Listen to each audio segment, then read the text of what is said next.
Assalamualaikum warahmatullahi wabarakatuh. Salam sejahtera untuk kita semua. Bertemu lagi dengan saya.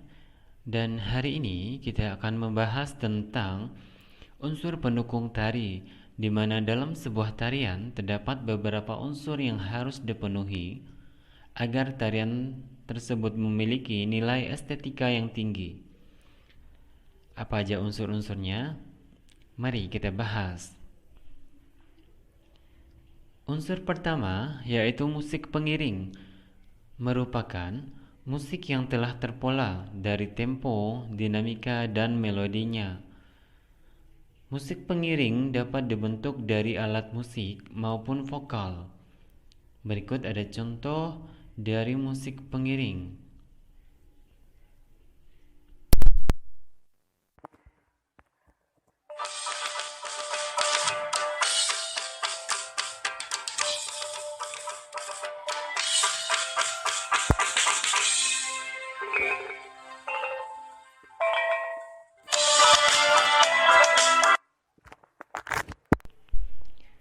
Nah, itu tadi contoh dari musik pengiring.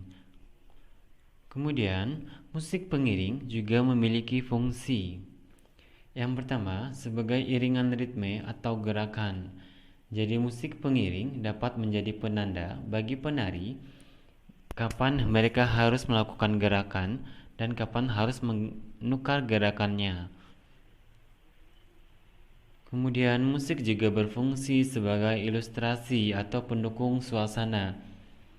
Musik pengiring dapat mempengaruhi atau mensugesti penonton atau pendengarnya. Jadi dengan adanya musik, suasana yang ditampilkan dalam tarian akan sampai kepada penonton.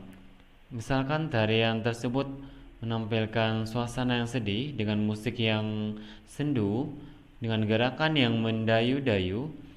Kemudian suasana tersebut juga akan tersampaikan kepada penontonnya. Kemudian fungsi musik yang ketiga yaitu menghindari sifat monoton bagi penonton. Jadi penonton yang menyaksikan tarian tidak akan merasa bosan karena tidak hanya melihat gerakan, tetapi ada musik yang diperdengarkan. Fungsi musik pengiring yang keempat yaitu meningkatkan harmonisasi sehingga tercipta tarian yang baik dan selaras. Contohnya di sini, misalkan dalam sebuah tarian terdapat 4 orang penari. Nah, dengan adanya musik pengiring, mereka tahu kapan harus mengganti gerakan, kapan harus mengganti formasi, dan kapan harus melakukan gerakan gabungan.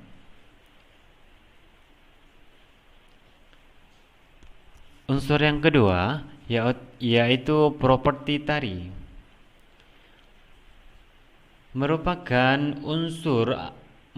instrumen atau benda yang digunakan sebagai pelengkap dalam pementasan tari. Properti merupakan unsur yang ada dalam setiap tarian. Jadi, properti terdiri atas instrumen dan benda.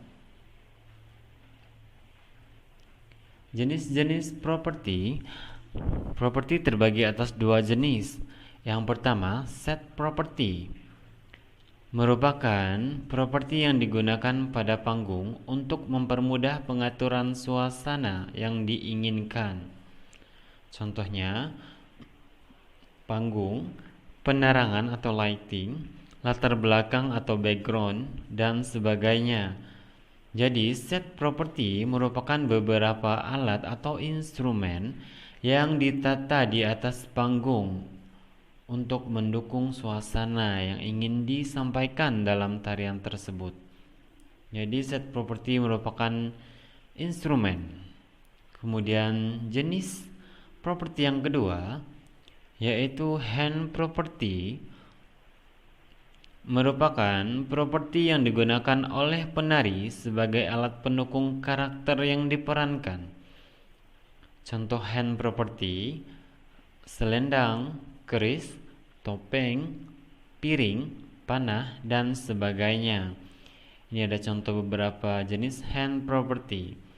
Jadi, hand property merupakan alat yang digunakan oleh penari saat menari dan mendukung karakter yang diperankan. Kalau set property tadi disusun di atas panggung, kalau hand property itu digunakan oleh penarinya saat menari. Fungsi properti yang pertama, mendeskripsikan tema tarian. Kita contohkan tari piring dari Sumatera Barat memiliki tema ungkapan rasa syukur atas hasil panen yang melimpah, dan gerakan yang dilakukan dalam tarian tersebut menggambarkan keseluruhan kegiatan bertani, mulai dari menanam, menyiangi, hingga proses memanen. Nah, jadi dengan adanya properti, penonton atau penikmat tari pun telah dapat mengira tema apa yang akan disampaikan dalam tarian tersebut. Kemudian fungsi yang kedua yaitu memperjelas dan memperindah gerakan. Penggunaan hand property memperjelas gerakan penari sehingga tarian menjadi lebih indah. Kita contohkan hand propertinya selendang yang digunakan pada tari selendang. Jadi dengan adanya selendang yang digunakan penari saat menari, ketika mereka melakukan gerakan tangan, mengayunkan tangan dengan selendangnya, itu gerakannya akan menjadi lebih jelas, lebih halus, dan lebih indah. Kemudian fungsi yang ketiga, mempermudah penyampaian pesan tari. Pengaturan set property mempermudah penyampaian pesan tari kepada penonton. Jadi dengan adanya set property, penonton dapat mengetahui pesan apa yang akan disampaikan dari tarian yang ditampilkan.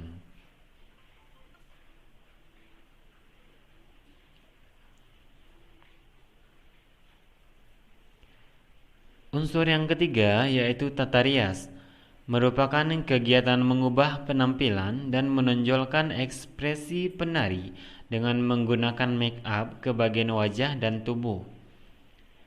Pemberian komposisi warna pada wajah penari dapat menonjolkan karakter penari. Body painting atau pemberian riasan pada tubuh. Jadi, tata rias di sini merupakan kegiatan mengubah penampilan dan menonjolkan ekspresi penari dengan menggunakan make up dan body painting. Kalau make up digunakan pada wajah, kalau body painting digunakan pada tubuh.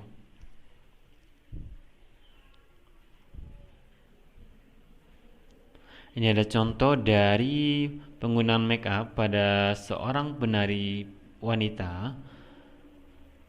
Nah, yang ini pada penari pria, di sana menggunakan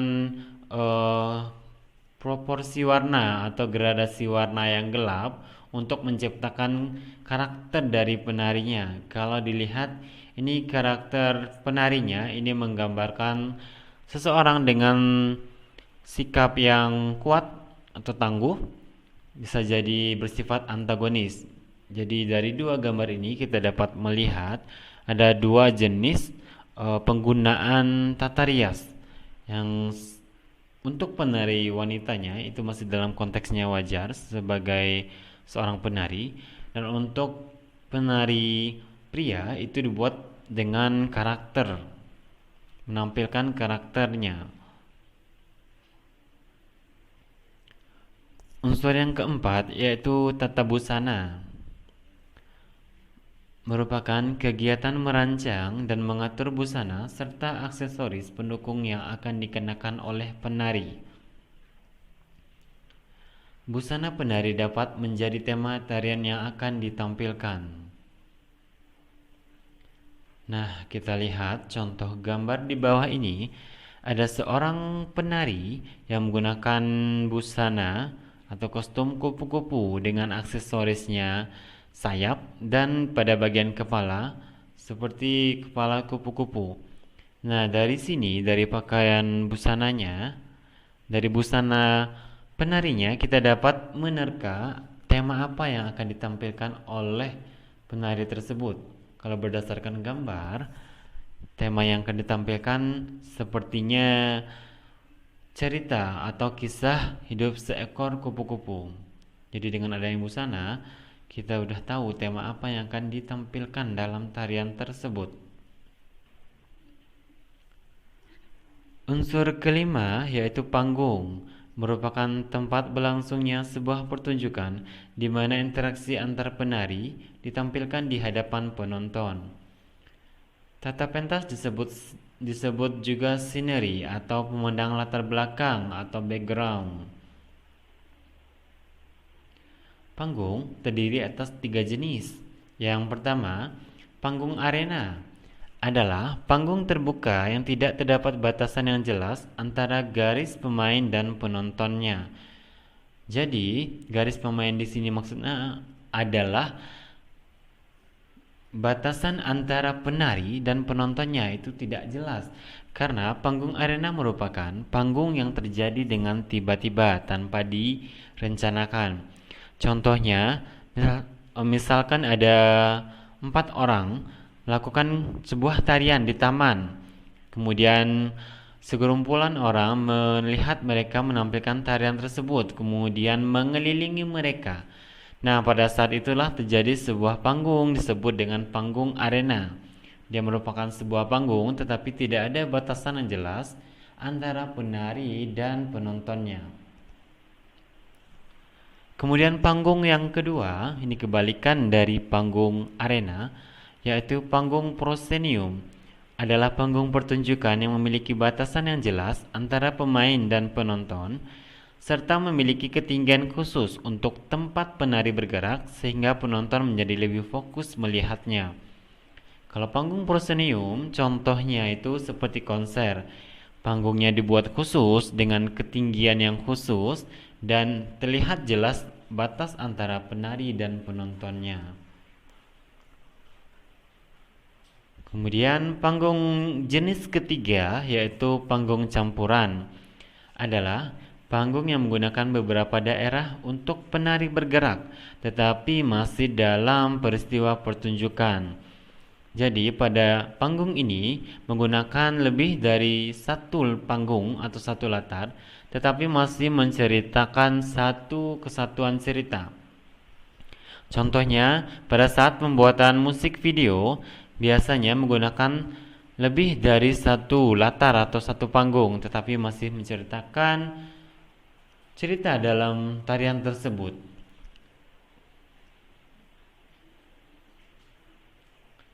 Unsur yang keenam yaitu tata lampu, merupakan segala perlengkapan pelampuan baik tradisional maupun modern yang digunakan untuk penerangan dan penyinaran pada pertunjukan tari. Lampu juga berfungsi untuk pendukung suasana. Contoh lampu tradisional yang digunakan dalam pertunjukan yaitu api unggun, obor bambu, oncor kaleng bekas, lampu teplok, lampu gantung, dan petromax. Nah, pada tata lampu terdapat 2 hal yang harus diketahui. Yang pertama yaitu penerangan dan penyinaran. Oke, kita jelaskan sekalian dengan contohnya. Nah, ini ada contoh panggung dan pencahayaannya. Panggungnya menggunakan background atau latar belakang itu seperti kerajaan Thailand. Kita bisa lihat dari kostum si penarinya. Nah, di sini ada penerangan. Penerangan di sini kita dapat melihat efek lampu yang berwarna ungu pada lantai dan panggungnya. Jadi kalau penerangan itu dia secara keseluruhan. Jadi secara keseluruhan panggungnya ini berwarna ungu. Dan untuk penyinaran itu berada pada titik penarinya. Lampu yang berwarna kuning. Jadi kalau penyinaran memiliki fokus tertentu. Kalau penerangan secara keseluruhan. Fungsi unsur yang ketujuh yaitu tata suara, merupakan seperangkat alat musik yang berfungsi sebagai pengaturan musik dan iringan musik tari seperti speaker, mikrofon, piano, dan lain sebagainya. Jadi dengan adanya tata suara, semua suara yang ada dalam pertunjukan tari akan terekam dengan baik atau akan tercover dengan baik sehingga pertunjukan akan berjalan dengan lancar. Baiklah, itu tadi 7 unsur pendukung tari.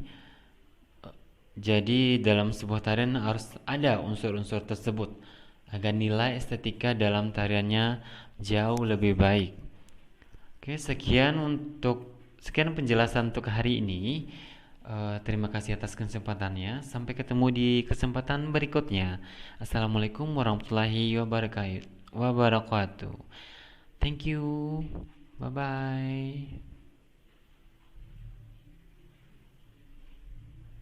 bye.